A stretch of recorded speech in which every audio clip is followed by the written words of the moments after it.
Hey, what's up everybody? Frank Valkyria, welcome to my channel. Today we're doing a series of videos celebrating a little bit the 80s pop, the 80s vintage, the 80s synths. If you have some ideas, if you have some artists that you think we should check, send it over. We did a tribute reaction to Nick Cannon that unfortunately passed away. Let's go together and also check Alphaville, big in Japan. Wow, I haven't listened to this.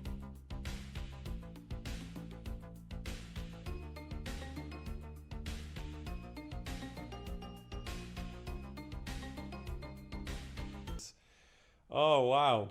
And also, I don't think, of course, this is a live version. I think it's a studio version laid on top of this show.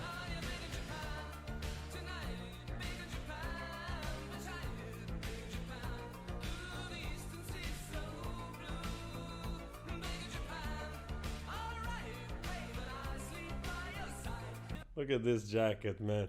I mean, uh, where do we start? Of course, the 80s. Wow, so much stuff was happening music-wise in the 80s. At this same time, you had like the emergence of bands like Metallica. You know, I think the second album was already out, or maybe the first one for sure. Kill 'Em All was already out. I don't remember if the second Ride the Lightning was already in '84. Could be. I don't remember now. But yeah, so a lot of things going on. This is more part of, I think, of a more like uh, club culture kind of scene, uh, more electronic, instrumental. And at the same time, you had bands like U2 starting to like with with the early albums. Even though YouTube came, U2, no YouTube, U2 came out in '79 with Boy. I think the first album in '84 there was already like a new album out. Gotta check out. Maybe there was like some of the most famous songs already. So there was a lot of scene like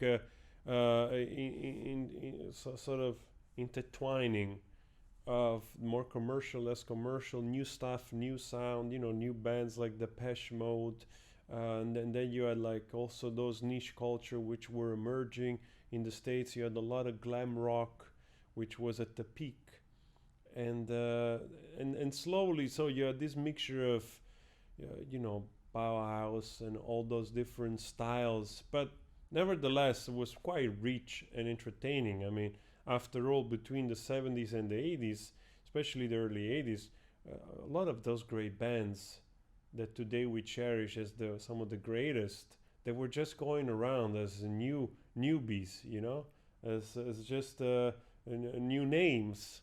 So the same goes for the '60s and '70s. Then people when they went to festivals, they enjoyed such incredible bands, and the same thing happened in the '80s. There were so many bands, so many great bands, so many new sounds.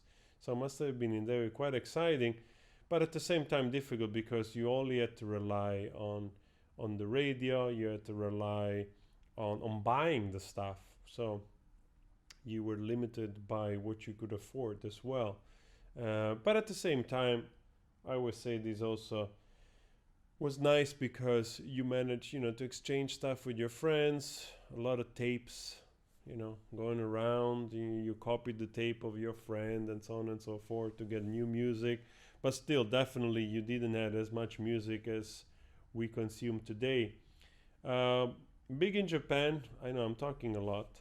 Being in Japan, I'll tell you, I love this dude is just going easy on the keyboards. Like, yes, I know those notes very well. I know how to play them, even standing, and I look cool by doing it. Big in Japan. Let's not forget that Japan, it's been, I don't know, maybe still now, I'm not sure, but I'm pretty certain until the late 90s, early 2000 maybe.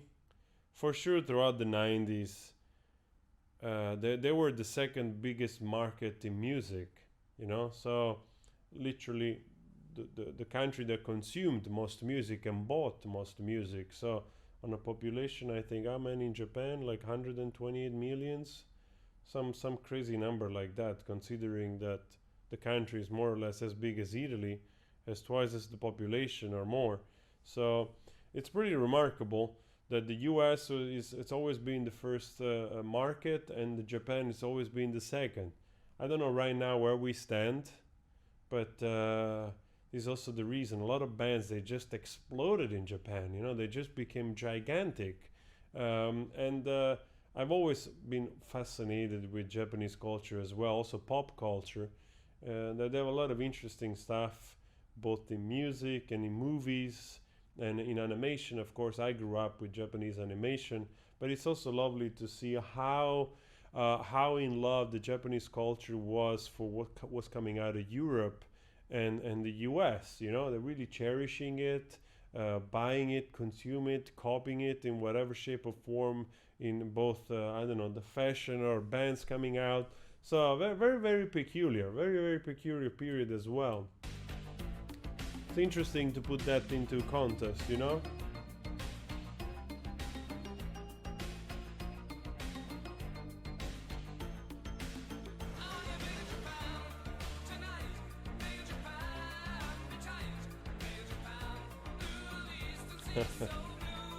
Wow, I was 9 years old. As a kid.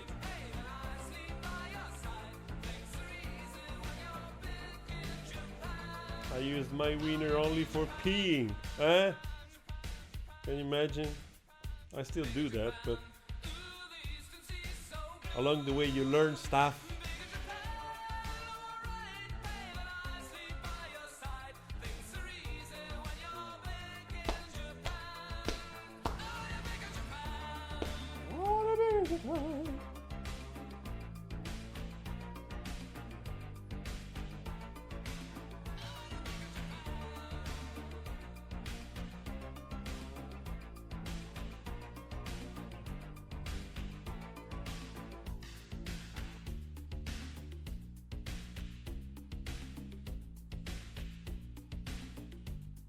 Wow, I see Michael Jackson and the Smiths. I want to do some reaction to that. Kane Gang, I have no idea what's that.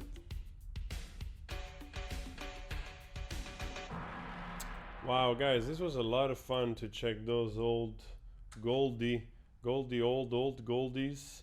If you have more requests like this one, please, let's do that. It's a lot of fun to revisit some of those forgotten, truly. I don't think I've heard this song, I don't know, I have no freaking idea in how long, and also the first time I see the video, so that's also pretty awesome.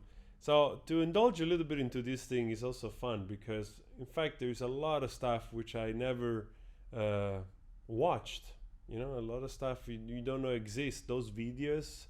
So now that they're available, it's fun to watch the vibe and how they look, you know. So guys, let me know, please go subscribe, it's all free, it helps the channel grow.